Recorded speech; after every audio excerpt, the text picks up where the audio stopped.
என்ன வேணும் ஸ்கூலுக்கு எல்லாமே இங்கிருக்கு. Super Saravana stores, Chennai, Madurai, Kovai.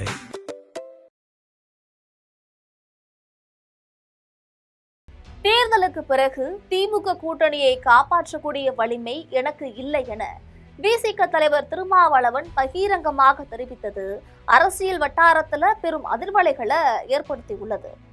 தேர்தலுக்கு முன்னால் அந்த கூட்டணியை காப்பாற்றுவதற்கு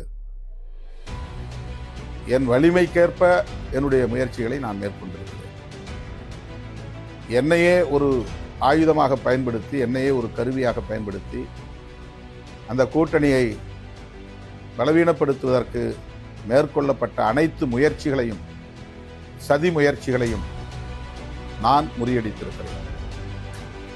சாதிய மதவாத சக்திகளின் சதிவலைகளை தாண்டி கடந்த 2 ஆண்டுகளாக திமுக கூட்டணியை கட்டிக்காத்த திருமாவளவன் இன்னைக்கு ஏன் இத்தகைய முடிவை எடுக்க நேர்ந்தது குறித்தும், ஆதரவு நல்குவதாக இருந்தாலும் அல்லது முடியாது என்பதாக இருந்தாலும் அது எங்களுக்கான சுதந்திரம், எங்களுக்கான உரிமை, எங்களுக்கான அதிகாரம். அது தாவேகா அமைச்சரவையில விசிக இடம் பிடித்தது ஏன் என்பது குறித்த விரிவான செய்திகளை தற்பொழுது பார்க்கலாம்.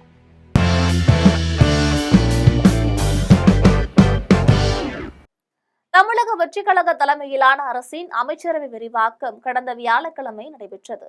அந்த வகையில தற்போது வரை தமிழகத்துல 35 அமைச்சர்கள் பொறுப்பேற்றிருக்காங்க.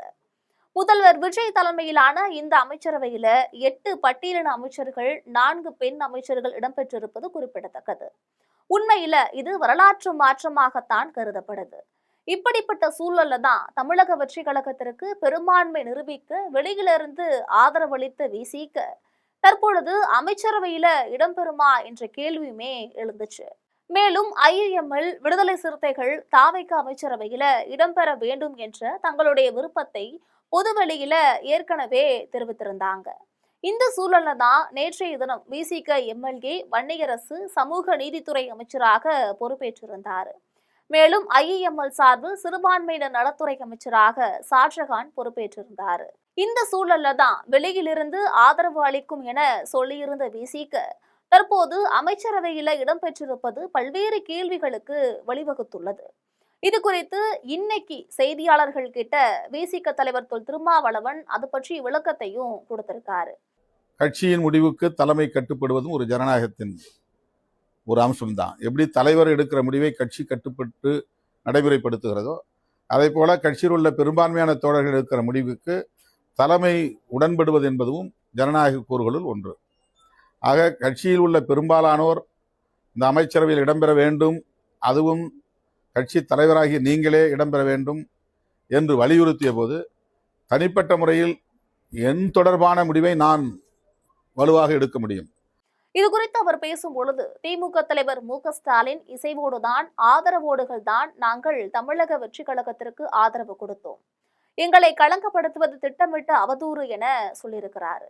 அமைச்சரவையில நாங்கள் இடம்பெற வேண்டும் என்பதை தமிழக வெற்றி கழகத்தினர் தங்களோட விருப்பமாகவே முன்வச்சாங்க. அவங்க அந்த முடிவை எடுத்துட்டாங்க. நாங்கள் அப்படி இந்த முடிவை நாங்கள் எடுத்தது, இடதுசாரிகள் எப்படி வெளியிலிருந்து ஆதரவு தெரிவிக்கிறார்களோ அதை போல்தான் நாங்களும் ஆதரவு தெரிவிப்பது என்ற முடிவை எடுத்தோம்.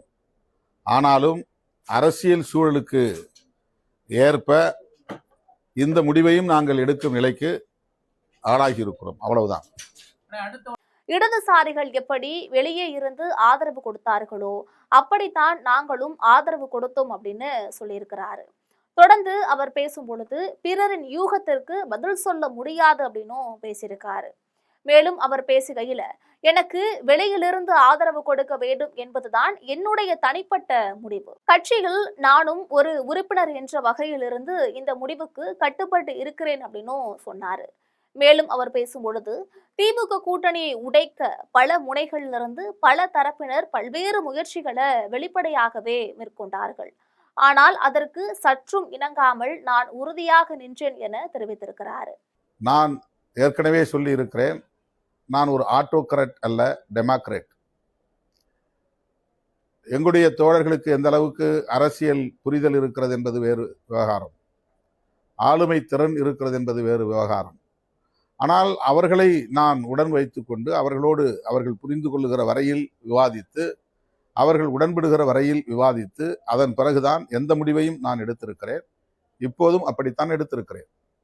மேலும் இதற்கு யாரும் மாற்று கருத்து சொல்ல முடியாது, எதிர்கருத்தை சொல்ல முடியாது. அந்த அளவுக்கு தேர்தலுக்கு முன்பு கிட்டத்தட்ட 2 ஆண்டுகளாக தொடர்ந்து என்னை குறிவைத்து சமூக ஊடகங்கள்ல விவாதித்தார்கள். என்னை குறிவைத்து சாதிய மதவாத சக்திகள் காய்களையும் நகர்த்தினாங்க. எமது உணர்ச்சிகளை தூண்டினார்கள், திட்டமிட்ட அவதூறுகளை பரப்பினார்கள், ஆத்திரமூட்டினார்கள். எதற்கும் விசிக மசியவில்லை, இணங்கவில்லை அப்படின்னும் தெரிவிச்சிருக்கிறாரு. அதன் பிறகு தேர்தலுக்கு பிறகு கூட்டணியை காப்பாற்றக்கூடிய வலிமை எனக்கு கிடையாது. மேலும் காங்கிரஸ் எடுத்த முடிவை, இடதுசாரிகள் எடுத்த முடிவை தடுத்து நிறுத்தக்கூடிய வலிமையும் எனக்கு இல்லை அப்படின்னும் சொல்லியிருக்கிறாரு. இன்றைக்கு சமூக ஊடகங்களில் விவாதிக்கக்கூடியவர்கள் மீண்டும் என்னை மட்டுமே குறிவைத்து கடுமையான விமர்சனங்களை, அவதூறு கணைகளை ஏவுவது ஏன் என்று என்னால் விளங்கிக் கொள்ள முடியவில்லை. தேர்தலுக்கு முன்னால் அந்த கூட்டணியை காப்பாற்றுவதற்கு என் வலிமைக்கேற்ப என்னுடைய முயற்சிகளை நான் மேற்கொண்டிருக்கிறேன்.